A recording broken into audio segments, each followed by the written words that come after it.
Versículo 8 en adelante al 16.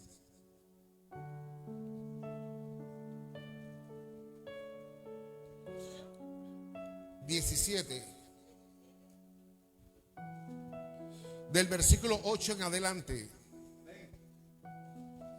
En mi Biblia aparece un subtítulo que dice Guerra contra Amalek.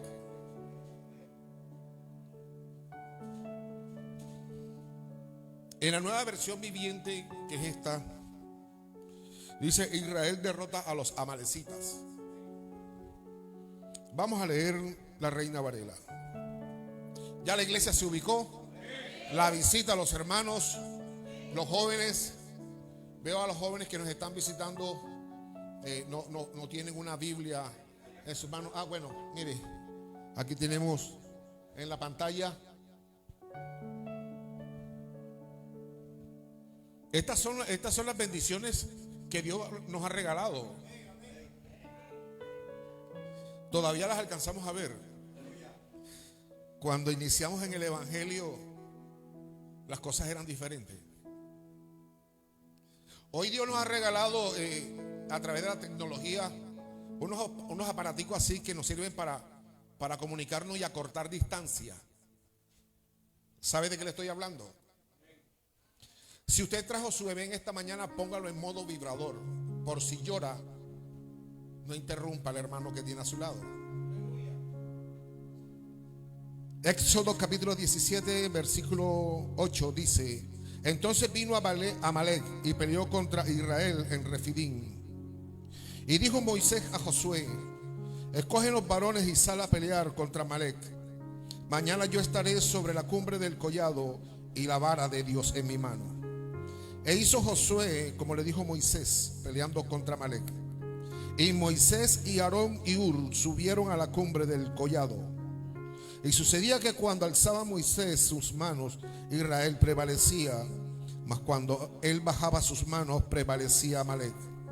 Y las manos de Moisés se cansaban, por lo que tomaron una piedra y la pusieron debajo de él. Se sentó sobre ella.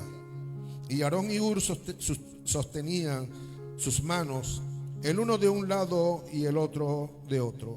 Así hubo en sus manos firmeza hasta que se puso el sol. Y Josué deshizo a Amalek y a su pueblo a filo de espada.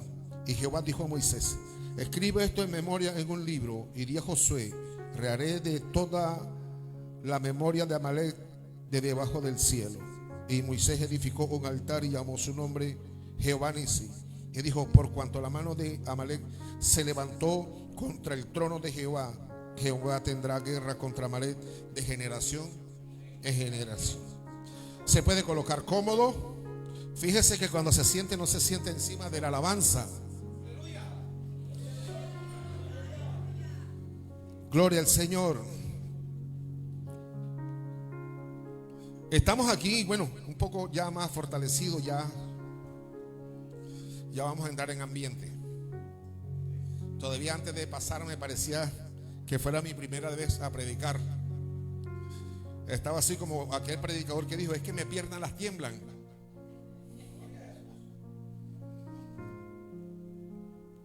Pero yo creo que la palabra que Dios nos trae hoy, un consejo, yo creo que va a ser de grande bendición.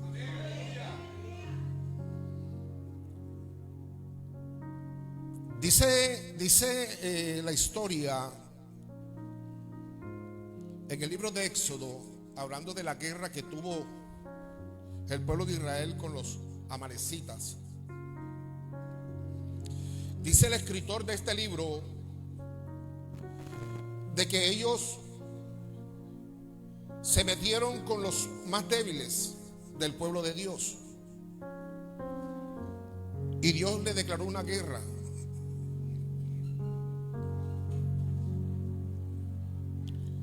Este libro, como lo conocemos en la Biblia hebrea, es el libro de Éxodo, que traduce la salida del pueblo santo de Dios, escrito por Moisés.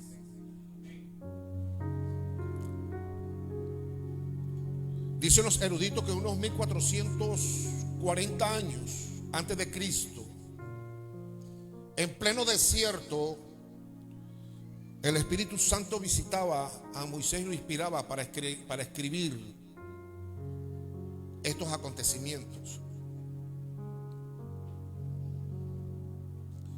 Conocemos la historia de Moisés, que Moisés nace en Egipto bajo la esclavitud de los egipcios.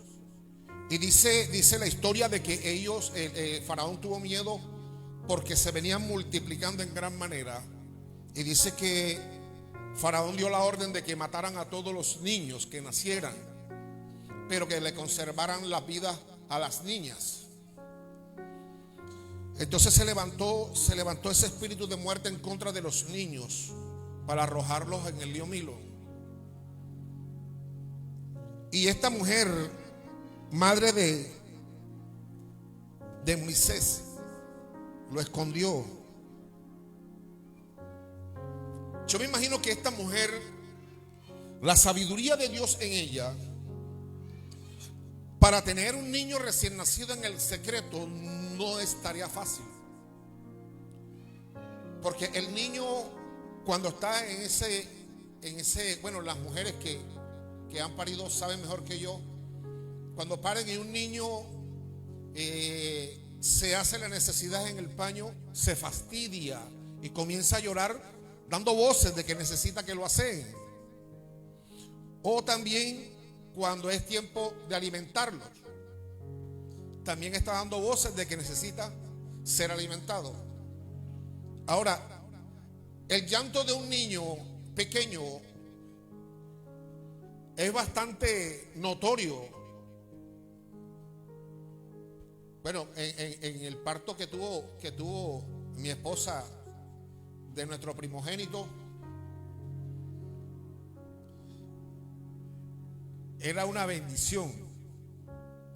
Yo digo que él nació con los horarios invertidos.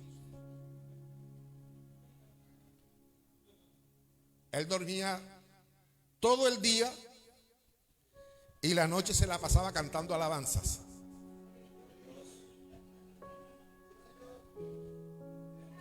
Entonces, esta mujer tenía que mantenerlo en secreto.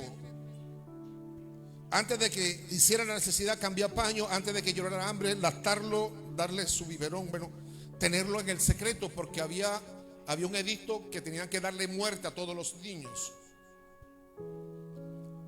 Tanto fue así que ya no lo pudo tener más en el secreto. Y entonces Dios le da la idea a que haga una arquilla. Bueno, usted conoce la historia mejor que yo. ¿Cuánto leen Biblia? Hizo una arquilla, la puso en el río. Llegaba a la hija de Faraón, se colocó allí, vio la arquilla, la mandó a coger. Vio que era un niño y lo adoptó. Cuando ella toma el niño y Dios pone eso en su corazón, una de las esclavas dice: yo voy a ir a una de donde las hebreas para que te lo cuide, para que te lo mantenga. Y fue donde la madre del niño. Y así este niño creció bajo las culturas egipcias. Moisés fue un hombre que desde muy niño fue muy instruido. Y cuando grande fue un hombre que me imagino que fue a las mejores facultades de la época. Era un hombre que en esa cultura ya se estaba para postular como para ser el sucesor de Faraón. Pero Dios tenía un plan con este hombre. Ya Dios había escuchado la oración de su pueblo de la opresión de los egipcios. Porque es que resulta y acontece que Dios escucha nuestras oraciones. Lo que acontece con el pueblo de Dios es que cuando no vemos la respuesta inmediato, abandonamos la oración. El problema de hoy en día es que la iglesia todo quiere que sea inmediato. Y como todo ha cambiado, antes para hacer un café, las mujeres de antes, cuando no había gas, cuando no había nada en esta casa, sino que era leña en el fogón, en el patio, ponían la olla, echaban el café, duraba para que hirviera y después había que esperar que se sentara para sacarlo aparte y entonces, bueno, hacer el café de leche. Era toda una bendición hacer café en ese tiempo. Hoy en día no. Hoy en día usted va a la tienda, compra 2, 3 sobrecitos, tibia el agua, la echa, azúcar y listo. Y Dios escuchó la oración del pueblo, de su pueblo. Y Dios tenía que levantar un libertador. Dice que el nombre de Moisés es un nombre de raíz hebrea que traduce sacado de las aguas. El libertador del pueblo, el profeta, el hombre que Dios había escogido para levantarlo, para guiar un pueblo en el desierto, no era tarea fácil. Moisés fue el pastor que guió la iglesia más grande dentro del globo terráqueo, todo un pueblo, en donde había que llevar y sobrellevar gente con diferentes clases de caracteres, y no es fácil. Porque es que dentro de la iglesia de pronto algunos hermanos no saben, la tarea es del ministro. Algunos llegan donde el ministro a pedir consejería y cuentan una cosa, luego viene otro, cuenta otra. Y el pastor tiene que dar un buen consejo y llevarlos a todos por el camino de la salvación. Pero no es tarea fácil. Hay unos que son de carácter más fuerte, hay otros que se quiebran fácil. Y la tarea del pastor es guiarlos. Esta era la tarea que Dios había escogido para Moisés. Un hombre que era tardo para hablar, un hombre que no era elocuente en palabras, un hombre que Dios tuvo que ponerle a su hermano Aarón para que hablara por él. Ahorita después del accidente que tuve hace unos 7, 8 meses atrás, en donde casi pierdo la vida, yo recibí un golpe en el pecho. El golpe lo recibí más que todo en el lado del corazón y se me arrancó la piel, y se me arrancó. Duré 2, 3 días para recuperar la voz. Y he quedado que cuando de momento que estoy hablando se me pegan los platinos. O no me sale con fluidez la palabra. Algo así era Moisés. Dios tuvo que levantar a ese hombre para levantar a su pueblo, llevarlo al desierto para poderlo bendecir. Dice que Dios se acordó de la guerra que le había declarado a los amalecitas. Los amalecitas eran un pueblo nómada que vivían para sitiar otros pueblos más débiles que ellos. Los sitiaban, se llevaban a sus mujeres, niños, posiblemente mataban personas. Y Dios se acordó y le dijo a Moisés: dale la orden a Josué que salga mañana, que escoja a los hombres de guerra y que salga a pelear contra Amalec. Y dice de que Josué se levantó muy temprano y escogió a los hombres de guerra. Y dice la historia de que este hombre Moisés tomó a Aarón y a Hur y subieron a la cumbre del collado, no a ver cómo le iba a Israel en medio de la guerra, sino a levantar las manos para que Dios le diera la victoria a su pueblo. Y no era tarea fácil. Tenía la vara de Dios en la mano. Dice la historia que cuando él sostenía la vara de Dios en lo alto, el pueblo de Israel, el pueblo de Dios, prevalecía en contra de los amalecitas. Pero una vez el cansancio visitaba las manos de este hombre, dice que él las bajaba. Entonces el pueblo de Amalecita era el que prevalecía. Y Aarón y Hur se dieron cuenta y dice que tomaron una piedra, la trajeron y sentaron allí a Moisés. Dice que el uno estaba de un lado y el otro de otro lado. Cada quien tomó una mano y la levantó. Y dice que así hubo firmezas en las manos de Moisés.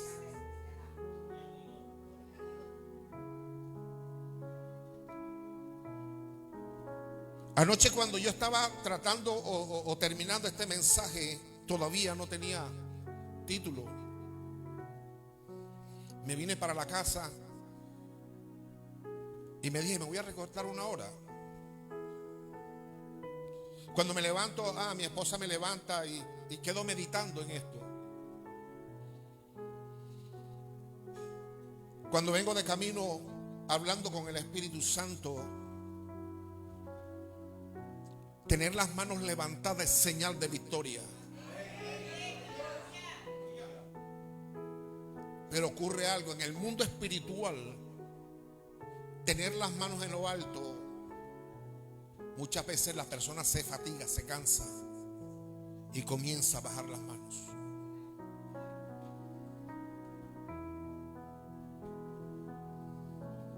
Yo titulé este mensaje Cuando se acaban las fuerzas. Porque cuando se acaban las fuerzas, queda una sensación de derrota. Queda la incertidumbre de que los años que se invirtió en algo fue en vano. Cuando se acaban las fuerzas, cuando usted y yo estamos viviendo momentos difíciles, pero todavía tenemos fuerzas para orar, para clamar, para venir a la iglesia, a entrar en el secreto. Y cuando viene una prueba y golpea fuerte y derriba al hombre o a la mujer de Dios, se hace notorio. Hay pruebas o hay golpes espirituales que pesa uno más que el otro. Nosotros como padres, cuando estamos pasando una prueba, nos fortalecemos, le pedimos a Dios que nos ayude. Yo era un hombre que cuando yo conocí a Cristo, yo desde entonces en mis oraciones le decía al Señor, si tú me vas a permitir algo, permítemelo a mí. A mis hijos no los toques.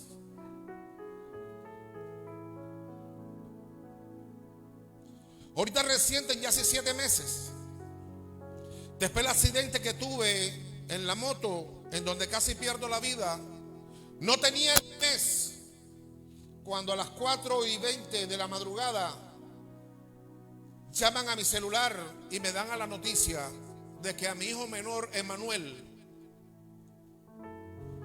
me lo acababan de matar. Cuando yo llego al hospital, yo me aparté solo con el Señor y le preguntaba, ¿en dónde estaban tus ángeles cuando me estaban matando a mí? Si tú me dijiste que todos los ibas a levantar y que yo lo veía en el altar ministrando.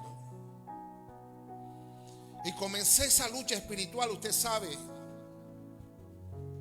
Dije cosas que no tenía que decir. Hay una voz que le habla a uno al oído. El tomar venganza, el recordar de dónde Dios saca a uno, en donde para uno le era fácil portar un arma y hacer daño. Pero ahora en el Evangelio tenemos que dejar la venganza a Dios. Y se me acercaron ministros, me visitaron ministros del ministerio carcelario, llegaron, pastores me llamaban y yo estaba cerrado, no quería escuchar. Al día siguiente, cuando ya teníamos a nuestro hijo allí en el cajón, ya yo sabía dónde vivía el tipo, lo que hacía, a qué hora salía, a qué hora entraba el hijo, dónde estudiaba el hijo, qué hacía la mujer. Yo estaba cerrado en tomar venganza. Y en horas de la tarde, no sé, entró una llamada de una mujer que yo pastoreé como por 5 años cuando éramos pastores en el barrio Manantial, mi esposo y yo. Teníamos años que no nos hablábamos, años. Llamó. Mi esposa se me acerca y me entrega el celular. Yo estaba llorando, yo no quería hablar con nadie. Me dijeron, mira, recibe la llamada. Yo recibí la llamada con mis ojos cerrados y me dijeron, pastor. Yo le dije, amén, ¿con quién hablo? Me dijo, pastor, habla Laudí. Le dije, hola, mija, ¿cómo estás? Pastor, tengo una inquietud con usted. Dios me hablaba que usted estaba pasando un momento difícil y que me dio una palabra para que se la entregara. En el secreto apartado con Dios le dije al Señor estas palabras: si tú no quieres que yo tome venganza, hazme justicia. Mi hijo Eri hablaba conmigo y yo le decía, así como yo estoy llorando a mi hijo, él también lo va a llorar.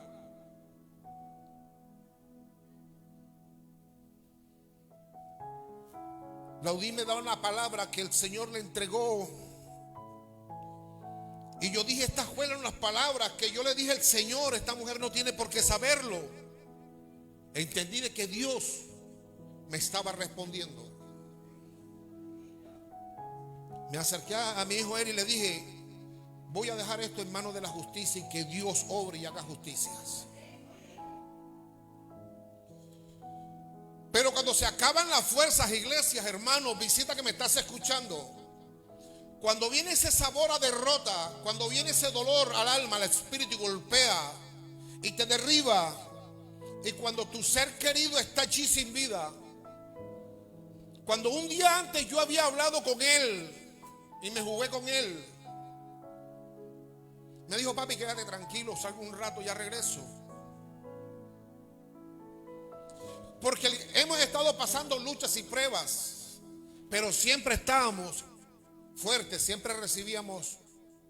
Pero esta prueba nos golpeó, o por lo menos a mí, me golpeó tan fuerte que hizo que yo bajara las manos. Fue lo que estaba pasando con Moisés. Moisés tenía las manos en alto, pero la fatiga hacía que bajara las manos.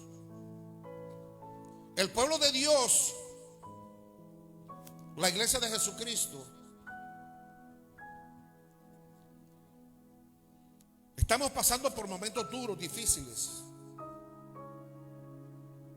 Los padres estamos pasando uno de los momentos más difíciles con nuestros hijos.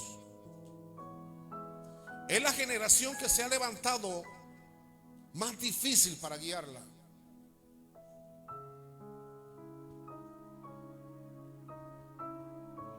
Yo tengo mi nieta, la que me dejó Emanuel, Gema, tiene 4 añitos. Y a veces nos están visitando, tenemos una charla. Y quiero aplicar lo que aplicaba con mi padre o mi madre conmigo, amados, que cuando llegaba una visita lo veían y ya usted sabía lo que tenía que hacer. ¿Cierto que sí? Ahora usted le hace así a un niño. ¿Sabe qué me dice mi nieta? No me abra los ojos que no te voy a echar gota.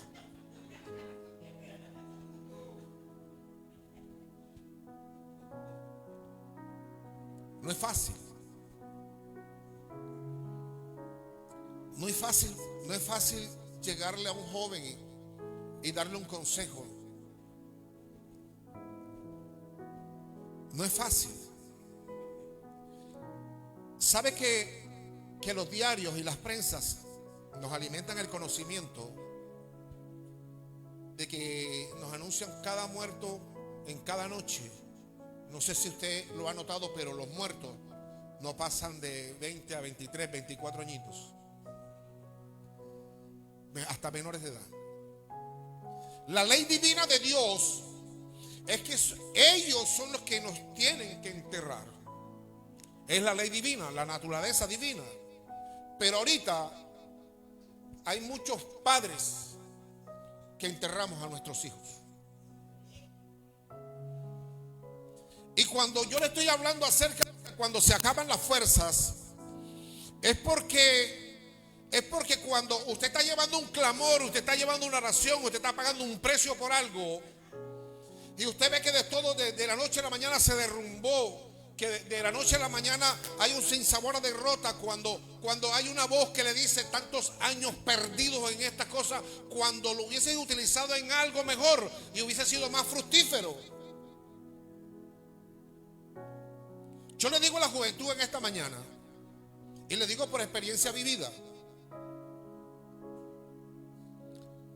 como cuando yo exhorto a mis hijos, yo le digo, no vayas a creer que yo nací con 57 años. Yo también. Y cuando Johnny García tenía unos 14, 15 años, a mí me llevaron a Conservas California, el que está en la 30. Ahí Junior de Barranquilla tenía las inferiores. En el primer entrenamiento que dé, participamos en el campeonato de la liga y fuimos campeones en la cancha Barranquilla. A los 16 años subo a segunda división con 16 añitos. Ya me estaba codeando con gente que estaba aspirando a ser profesional. ¿Qué ocurrió? Llegó la vanagloria, llegó el ego, me golpeó. Llegaron las malas amistades y con ellos llegaron un mundo de drogas, un mundo oscuro de tantas cosas que robaron los mejores años de mi vida. Solamente cuando Cristo llegó a mi vida a la edad de 30 años es cuando yo comencé a vivir verdaderamente la vida. Porque es que cuando uno está en esa esclavitud, cuando la juventud cree que ese mundo, no quisiera utilizar la palabra, yo no sé, pido permiso a los ministros de la iglesia, me quiero identificar con ellos. Hoy la juventud dice, yo me la estoy vacilando. Mi hijo Emanuel, en un día que yo le exhortaba y lo corregía porque quería que enderezara sus pasos, mi hijo Emanuel me dijo como papi, ¿ustedes creen que se la saben todas? Deja que me la vacile. Yo pregunto, ¿será que él verdaderamente se estaba gozando la vida o la estaba malgastando? Qué lindo cuando la juventud llega a los pies de Cristo a esa edad y aprovechan toda una juventud. Bueno, gloria a Dios, Cristo llegó a mis 30 años. Aquí en la iglesia vecina. Llegué a la iglesia así como el logo de Copetrán.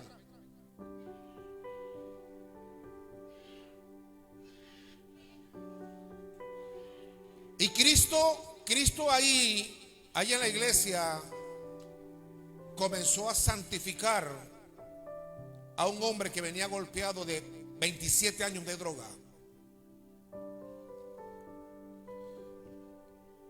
En donde me vi envuelto en practicar las ciencias ocultas, en donde permití que se me pusieran unas más de 30 aseguranzas en mi cuerpo, en donde hice pacto en la playa de Puerto Colombia. Nos metíamos al cementerio, hacíamos tantas cosas. Cristo tuvo misericordia de ese varón, metió la mano en el fango y me sacó. Me lampió, me lavó con su sangre y me levantó como un predicador de su palabra. Y yo pienso con lo que dice la escritura. La Biblia dice que Dios no hace acepción de personas. Si lo hizo con Johnny García, crea que con usted también lo va a hacer. Créalo en el nombre de Jesús. Cuando las madres tienen a sus hijos con estos problemas, no es una vida fácil. Sufren, se tornan difíciles, a veces contestan mal, se pierde el respeto. No sabiendo ellos que si se lo estamos corrigiendo es para que vivan una vida mejor.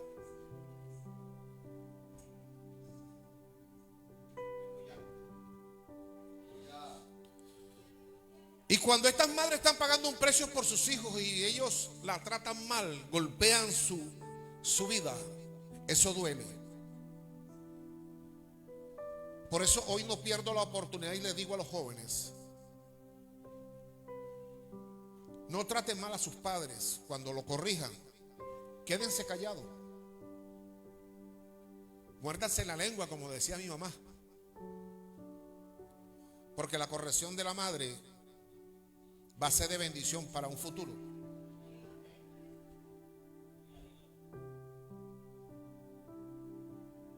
¿Usted cree que si yo hubiese escuchado los consejos de mi madre, Dios no lo permitió, por algo no lo permitió, yo hubiese llegado al profesionalismo, de pronto la historia hubiese sido otra? Conmigo estuvo Iván René Valenciano cuando llegó a Junior, y mire todo lo que hizo Iván. Y yo llegué un año antes que Iván a Junior.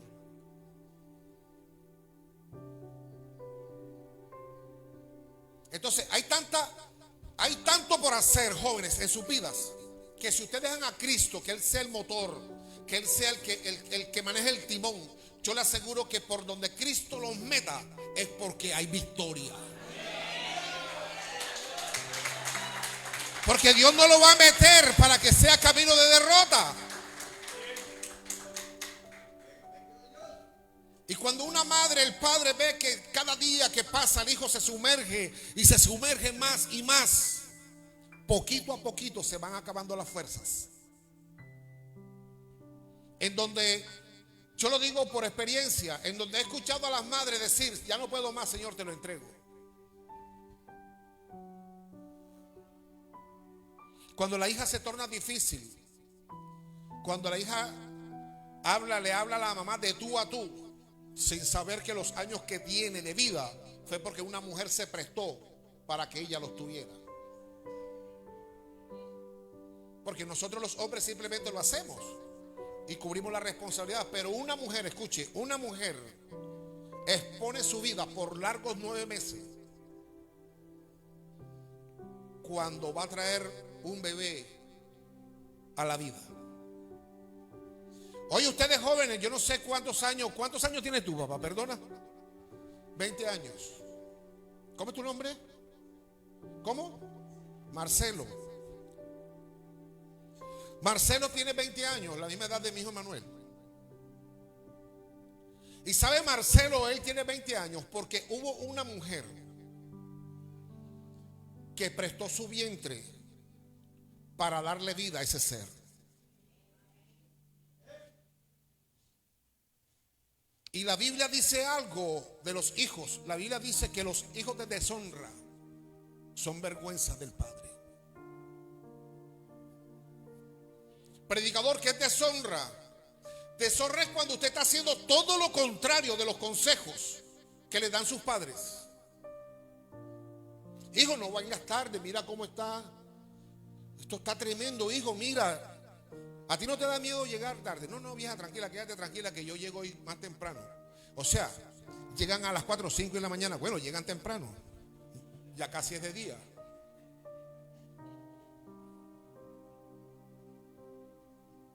Ahí está mi esposa. Yo no sé, a raíz de lo que nos ocurrió con el hijo, cuando llegan los fines de semana, ando con el celular en la mano. Cuando no tengo a mi hija en casa, llamándola: ¿dónde estás? ¿A qué hora te vienes? Llamo a mi hijo Yeshua. Llamo a Yeshua: ¿qué estás haciendo? ¿Dónde estás? Tengo uno allá en Ecuador. Y bueno, ya con él nos sentimos seguros porque sabemos que le está sirviendo el Señor. Pero no es fácil, hijos, ser padre en esta época. No es fácil.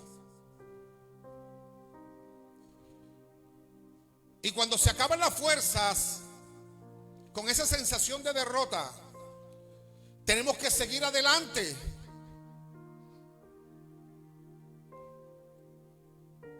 ¿Qué madre quiere que su hija fracase en su hogar con su compañero? Ninguno. Bregan con sus hijas para que se mantengan. Pero desafortunadamente hoy nuestras hijas se van a mantener un hogar. En un año se separan y vienen de vuelta con un niño en brazos.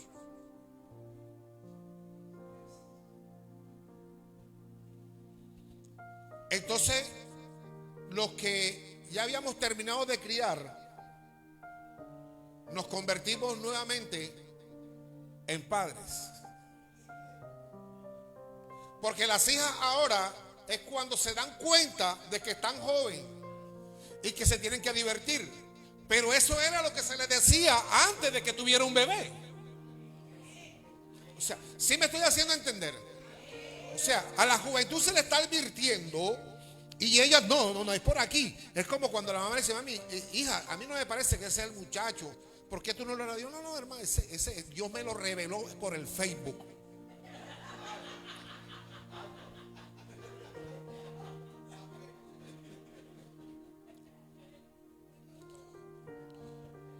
Porque era que en los tiempos de nosotros, cuando nosotros nos enamorábamos, pedir la mano de la novia era un problema. El saber que uno iba a hablar con el suegro era un problema. Eso uno llegaba, uno ni hablaba. Y bueno, los que alcanzaron a visitar, visitaba y alguien se ponía aquí y la novia se ponía por allá y tenía que uno hablar como que. Hoy en día no es así. Hoy en día las visitas de los novios son en los cuartos.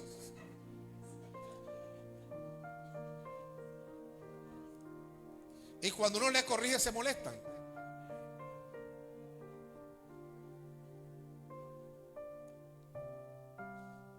Y cuando nos toca volver a criar,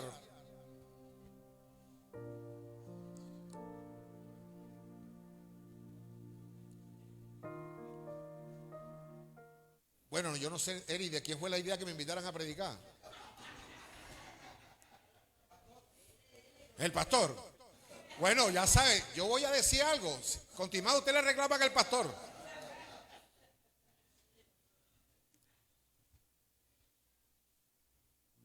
Acontece de que nuestras doncellas, cuando vienen fracasadas con uno o dos bebés, el enemigo dice: esta es presa fácil y la voy a terminar de destruir. Entonces no le da una pareja estable, sino que tiene pareja en pareja. Y cuando la mamá llega y aconseja, se molesta. Yo digo algo: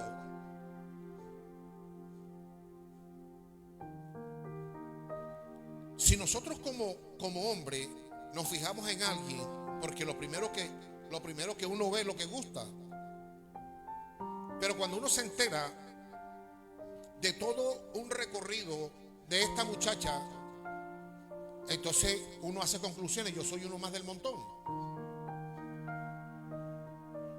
Porque pierde credibilidad la mujer que se torna así. Pero cuando usted ve una mujer de hogar, de casa, que lo único que usted ve es cuando se siente en la terraza por las tardes y después entra y ya no la ve más, se interesa a uno como hombre, dice: oye, esa muchacha se cuida, es seria, esa muchacha, mira.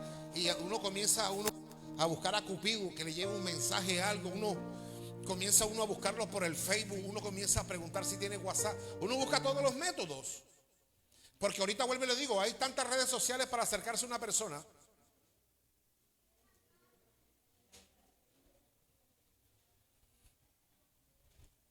Y cuando estas muchachas se dejan acortejar de un buen muchacho que le va a brindar una estabilidad, que le va a brindar un buen futuro, entonces cuando la corrige, cuando le dice: no es por aquí, o no me gusta que te coloques esto, no me gusta que te pongas esto, entonces ahí no es cansón. porque no le gusta que se le diga nada. A la juventud de hoy en día le gusta vestir ligero, usted sabe.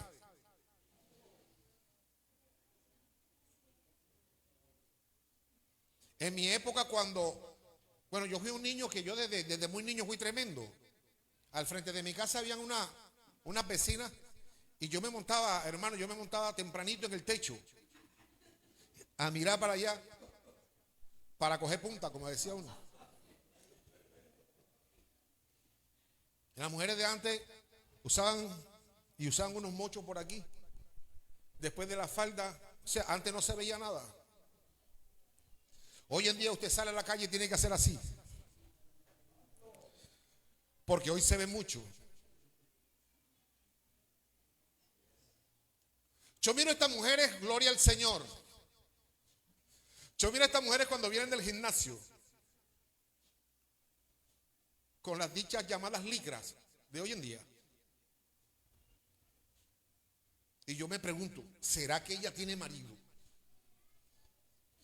Porque yo acepto, si mi mujer se pone una licra y si sale, cuando venga encuentra toda la ropita en una bolsa.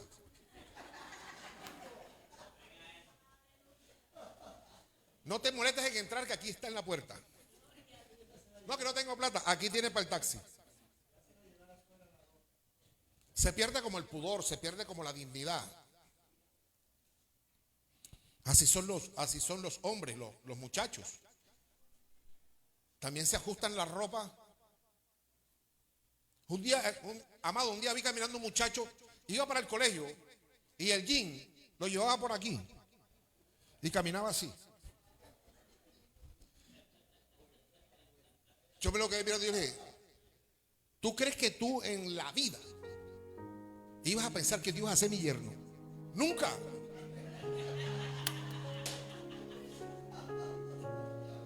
Porque si mi hija me trae a un joven así, le digo, mi hija, coja las dos ropitas que tiene y váyase con él, porque no va a entrar. Oye, caminan y sabes que están caminando mal, se les va cayendo y ellos esperan hasta lo último y medio hacen así y siguen. A mí me pasó algo con la vestidura cuando llegué el Señor. Fue duro. Fue duro, hermano, cuando yo llegué al Señor. Vestirme así como usted me ve no fue fácil. Sarchines, tenis, suéteres, gorra. Cuando me convierto al Evangelio dije, yo voy a llegar a la iglesia, me gusta la iglesia, me siento bien en la iglesia, pero no me voy a vestir así. Y comenzó Dios a meterme en el proceso. Mi hermana Isabel visitaba Barranquilla y ella siempre me traía siempre 2 mudas de ropa. Y cuando llegó mi hermana me dijo, manito, ahí te traje tienes 2 muditas de ropa ahí. Cuando me la saca, 2 pantalones clásicos y 2 camisas clásicas manga larga. Dije yo dentro de mí, yo no me la puedo poner porque no tengo zapatos. Mi mamá le dice a mi papá, mira, Baldo, ahora Johnny se metió a la religión y ahora no tiene zapatos para ir a la iglesia. Le dice, mija, ahí en el escaparate yo compré unos zapatos que no me gustaron, dáselo. Y mi mamá cuando entró al cuarto me dijo, mira papi, aquí tu papá te regaló estos zapatos. Yo me imaginé unos zapatos, unos tenis. Y cuando abro, unos zapatos traqui, color camel. ¿Sabes esos zapatos traqui? Los de antes. Ahorita estos zapatos son más dóciles. Eso va caminando y va trágico. Usted no podía llegar a la casa porque ya su mujer lo descubría. Ahí viene mi esposo. Usted iba caminando trágico. Yo dije, no, yo no me voy a poner esa ropa. Estaba Eri pequeño y mi otro hijo Johnny. Y entre ellas me convencieron y me vestí en el cuarto. Clásico. Me puse en el espejo. Mi esposa me dijo, no, mijo, te ves lindo, te ves hermoso. Yo decía dentro de mí, eso lo dice ella para que yo crea. Total que me convencieron el domingo para venir a la iglesia, me vestí con los traqui. Le dije a mi esposa, sal a la puerta para quién está por ahí por la cuadra.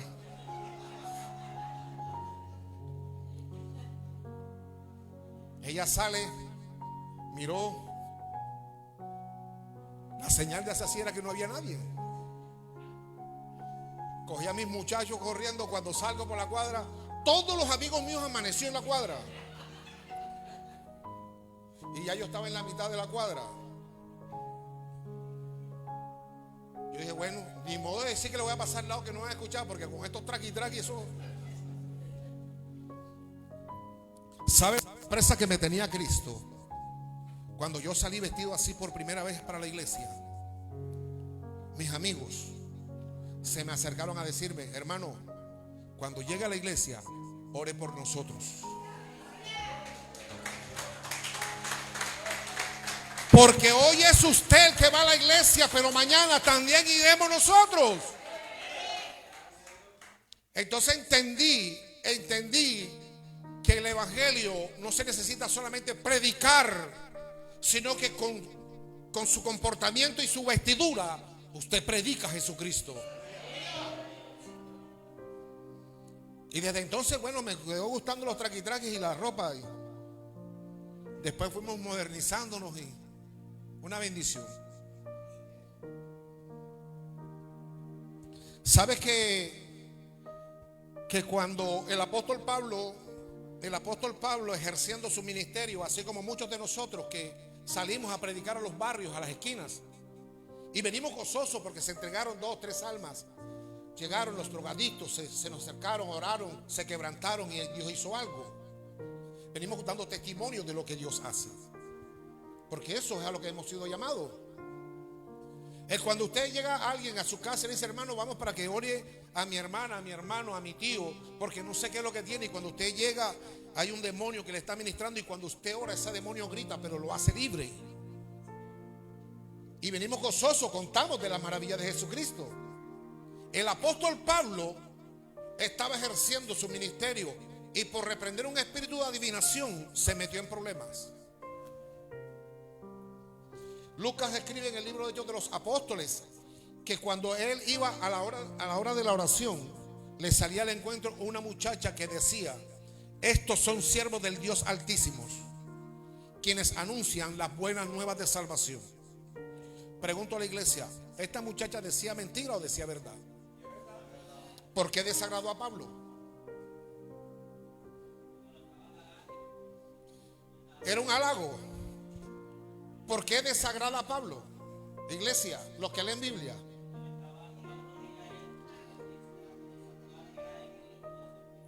La gloria siempre es de Dios. Porque era un espíritu de adivinación que hablaba por la boca de la muchacha. Dice que desagradando a Pablo, reprendió el demonio y salió. Dice que se metió en problemas con los amos de la muchacha. Lo acusaron.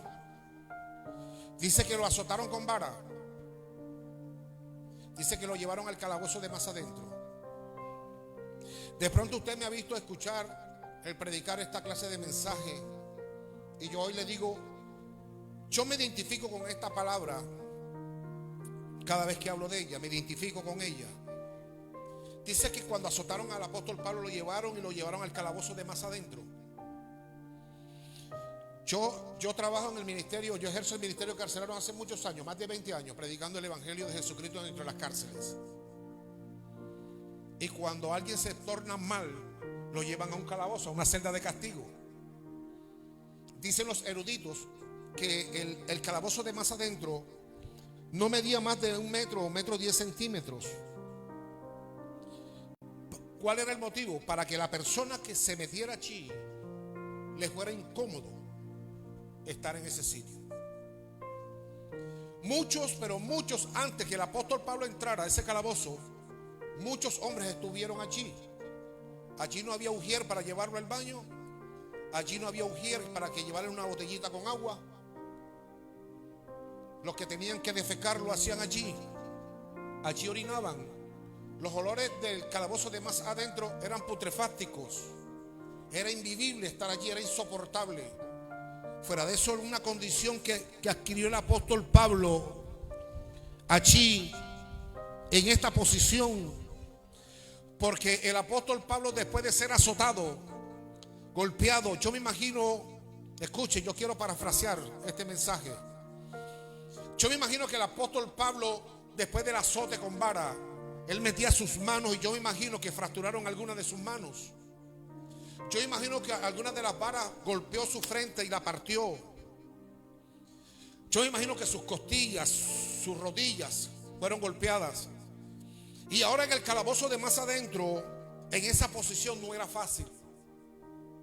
Por predicar a Jesucristo, ahora está en esta condición. Y muchas veces nosotros estamos anunciando las buenas nuevas y por predicar a Jesucristo nos tratan mal. Esos son fariseos, no son ningunos cristianos, y nos dicen esto y nos queremos morir. Pablo quiso sentarse más de una vez, pero no encontraba un sitio limpio. Había estiércol humano por doquier. Dice que el apóstol Pablo estuvo allí cierto tiempo en una posición no muy cómoda. Yo me imagino que las piernas comenzaron a flaquear, las fuerzas se comenzaron a ir. Y a causa de los golpes ya no se podía resistir. Yo me imagino que cuando la sangre del apóstol Pablo chorreaba por la frente y caía en el ojo, ardía por la membrana del ojo. No era fácil lo que el apóstol Pablo estaba viviendo por predicar a Jesucristo. Y cuando se estaba a punto de acabarse las fuerzas de las piernas del apóstol Pablo, cuando ya estaba a punto de caer, de pronto de caer encima del estiércol humano, estando en esta condición, había sido degradado, habían violado sus derechos, habían roto sus túnicas. Él estaba allí por predicar, por hacer libre a una muchacha. Y dice que de repente de Dios a la medianoche llegó un terremoto, sacudió los cimientos de las cárceles, las cadenas, los candados, las rejas. Todo se abrió. Dice que él allí entonaba himnos de adoración a Dios. En esta posición, herido, ofendido,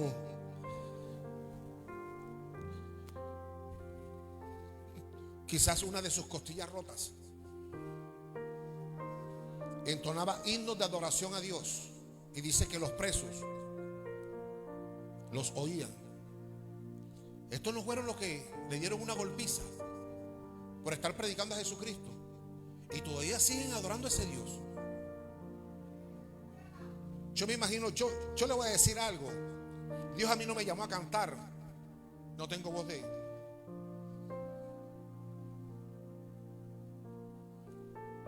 Pero yo lo voy a hacer, creo que mejor. Él estaba en esta posición. Y allí, sabiendo en quién había creído, el apóstol Pablo entona una adoración como esta. Yo sé que estás aquí, siento tu caminar, te mueves entre el pueblo, trayendo sanidad. Dice que los presos los escuchaban, él estaba allí. Sabe que del momento más difícil, más crítico, Pablo hizo un culto de adoración.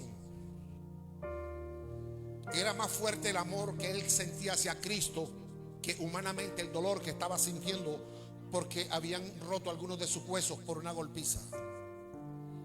Y dice que cuando él de repente vino, que abrió todo, el carcelero estaba dormido. Así como hay hermanos que cuando llegan al culto se duermen.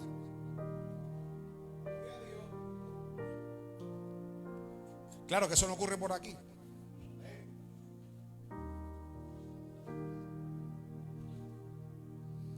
Así hay hermanos en la iglesia que llegan al servicio, la alabanza y todo, llega la palabra y se duermen.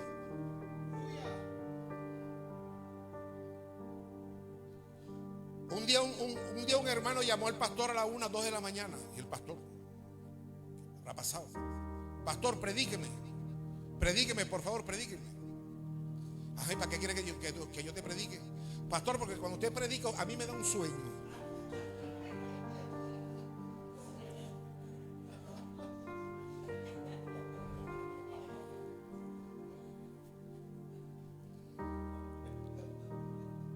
Claro que esos hermanos no vinieron hoy. Estando en el sur de Bolívar, predicándolo entre paramilitares y guerrilleros, a un culto de jóvenes, les estaba dando doctrina acerca de las vestiduras espirituales, de cómo se debía de vestir un hombre cristiano, una mujer cristiana, a cómo se visten los hombres en el mundo. Y me comencé a meter de lleno a las vestiduras, y en la iglesia se hizo un silencio. Y yo dije estas palabras: claro que eso no ocurre por aquí, eso ocurre por Barranquilla. Estaba un anciano en una de las sillas de adelante, se levantó y me dijo: pastor, que no está pasando por aquí, si por aquí es la mata.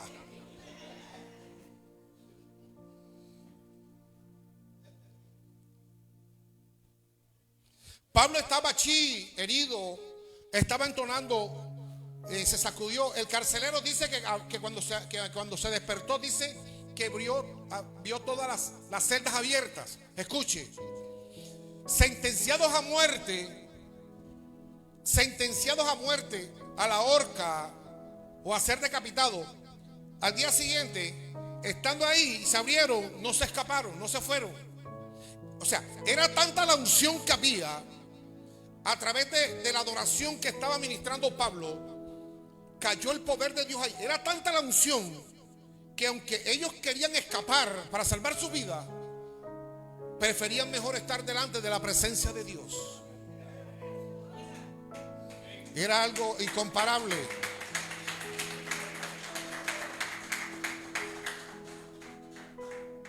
Y dice que cuando sacó su espada para matarse, Pablo le dijo: no te hagas daño, todos estamos aquí. Y dice que tomó el candelero, fue y contó uno a uno los presos, uno a uno. Dice que todos estaban allí. Este hombre se acerca donde el apóstol Pablo y le dice: ¿qué tengo que hacer para ser salvo?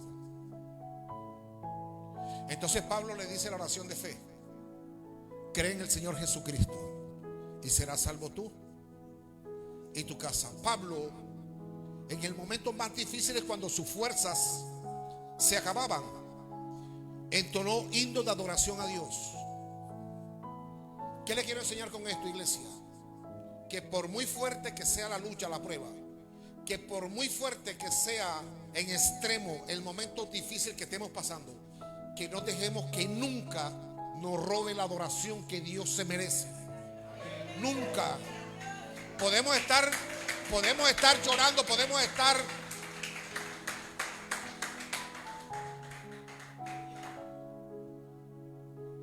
y quiero cerrar con esto.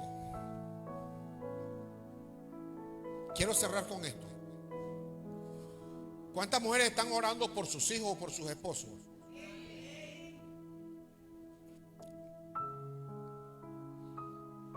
Las que están orando por los esposos, es una bendición orar por los esposos inconversos. Es una bendición. No, en serio, es una bendición.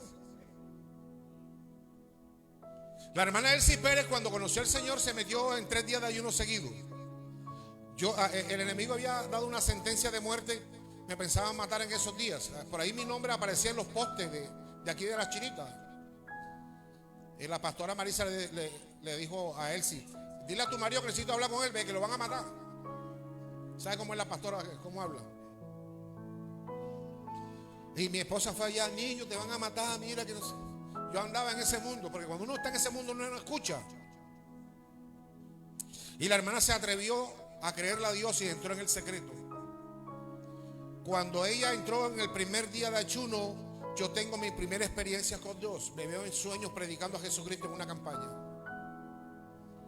En el segundo día de ayuno, yo me veo en donde estoy en los hospitales orando y Dios sanando a los enfermos. Y en el tercer día, cuando ella soltaba, el Espíritu Santo me trajo a la iglesia. Ese día recibimos al Señor. Ese día Dios respondió las oraciones de alguien que se atrevió a creerle, aunque sus ojos estaban viendo todo lo contrario.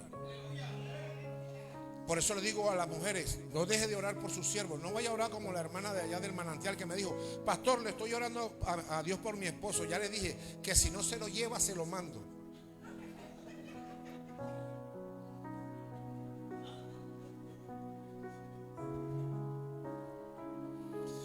Una mujer estaba en la iglesia orándole al Señor por un hijo varón. Era estéril.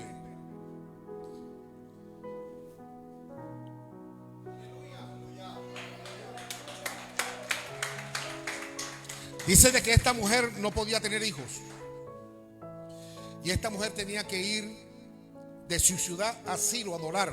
Unos aproximadamente de unos 19 a unos 21 kilómetros tenía que caminar esta mujer para adorar a Dios.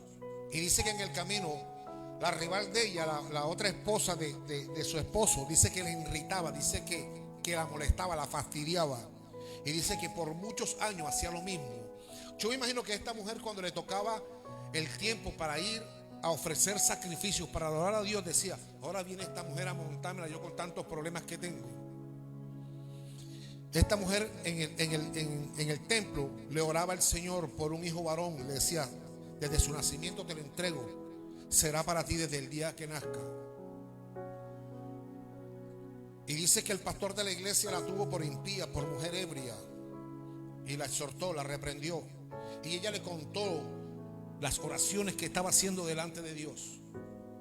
Al año siguiente esta mujer no pudo subir a adorar porque tenía un niño en brazos. Dios había respondido sus oraciones y por nombre le pone al niño Samuel. Y desde ese niño se levanta uno de los profetas más grandes del Antiguo Testamento.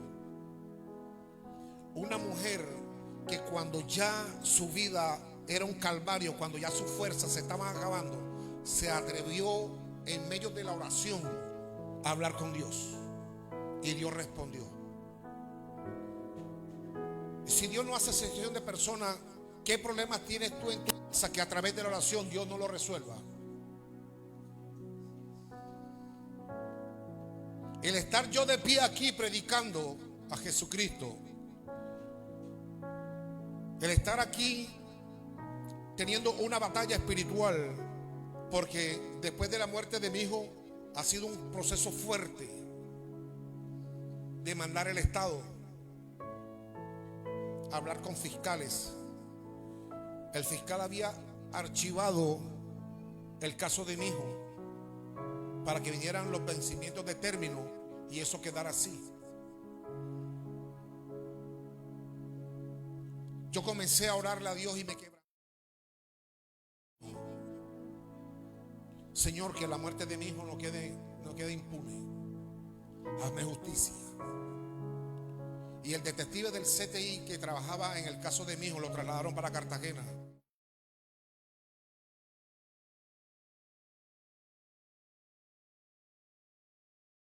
¿Qué hace Dios para que usted vea que la oración es fuente de poder? Dios inquietó a ese hombre a que me visitara aquí en Simón Bolívar. Y me llamó y me dijo: pastor, voy para Barranquilla, quiero hablar con usted. Y en mi casa, en la sala de mi casa, llegó con su esposa y me contó todo lo que el fiscal estaba haciendo para que ese caso no lo tocase.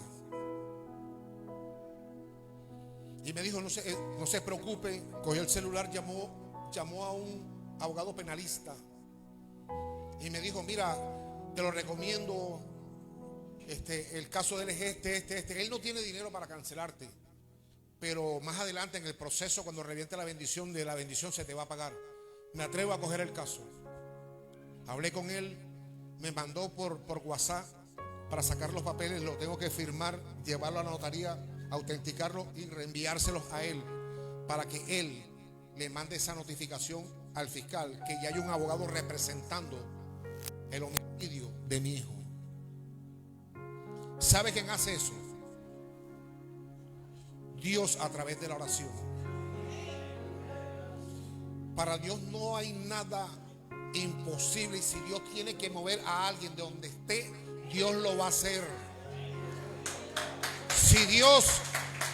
Si usted está clamando al Dios de los cielos creyendo, escuche, Porque yo me imagino de que el acontecimiento de hoy, de que estos jóvenes nos visiten, eso no fue por capricho de mi hijo. Eso es porque ya había un plan de Dios en el corazón de Dios, traerlo en esta mañana para hablarle, para decirle que hay un mejor plan de vida para ustedes.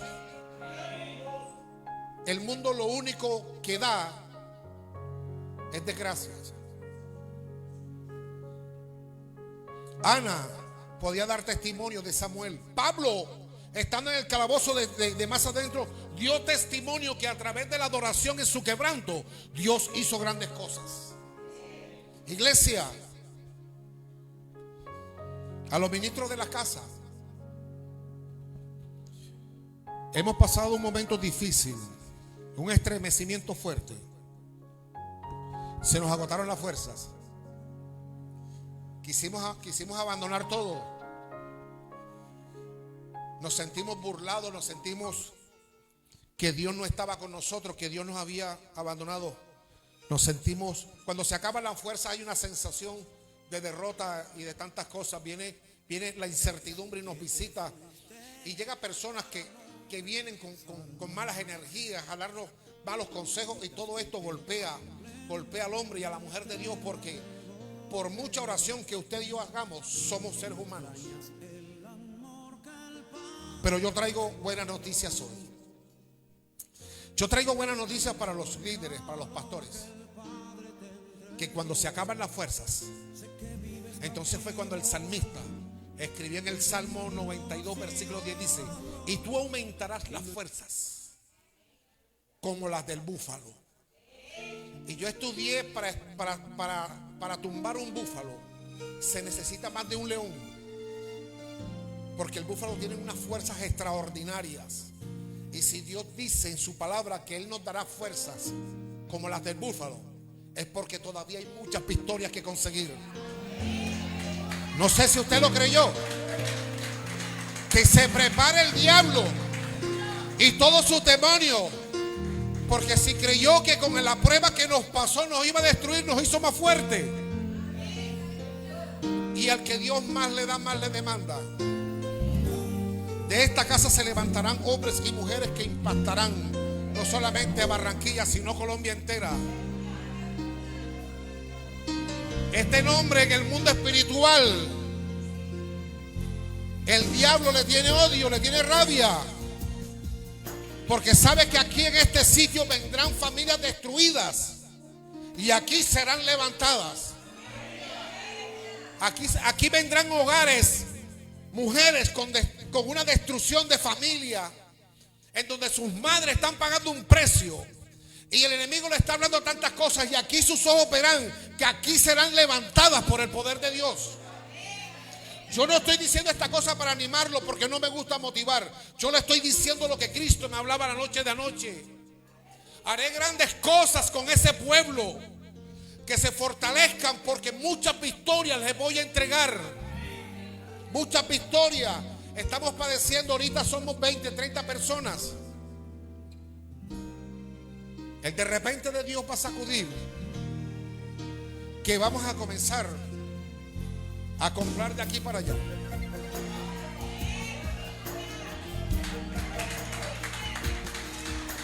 Predicador, el vecino no vende. Es que yo no estoy preguntando si el vecino vende. A mí el Señor me dijo: de aquí para allá yo le creo.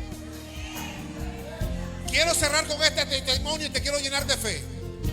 La mujer de ahí de la vuelta, la vecina de la cola del patio, practicaba la brujería y nos tiraba cualquier cantidad de basura para allá, y nos dijo: vamos a meternos en oración para que Dios se la lleve del barrio. Y nos metimos en oración creyendo. ¿Sabe? Después de 7 días se levantó esa mujer y llegó a la iglesia con unos papeles en las manos, y llegó donde la pastora estaba de rodillas, le dijo: toma. Le tiró ahí: esas son las escrituras de la casa, ya no te soporto más, te dejo la casa. Hoy esa iglesia pasa de cuadra a cuadra, porque alguien se atrevió a creer en medio de tantas pruebas, en medio del desierto. En medio del desierto se atrevió a creer que Dios hace brotar agua de la peña. ¿Cuántos lo creen? ¿Cuántos lo creen? Colóquese sobre sus pies. Vamos a levantar las manos aunque no tengamos fuerzas.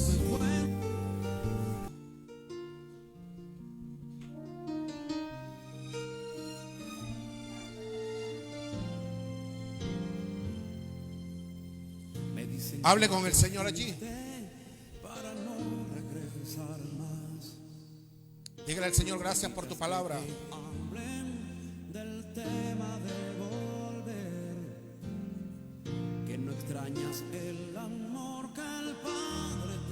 Enamora a Cristo, Él está allí. Dígale al Señor, estaba a punto de tirar la toalla. Dígale, Señor, se me estaban acabando las fuerzas. Dígale que esta mañana, dígale, Señor, esa palabra es para mí, yo la recibo en el nombre de Jesús. Hoy hay respuesta a muchas oraciones. Los cielos están abiertos. Yo creo que ya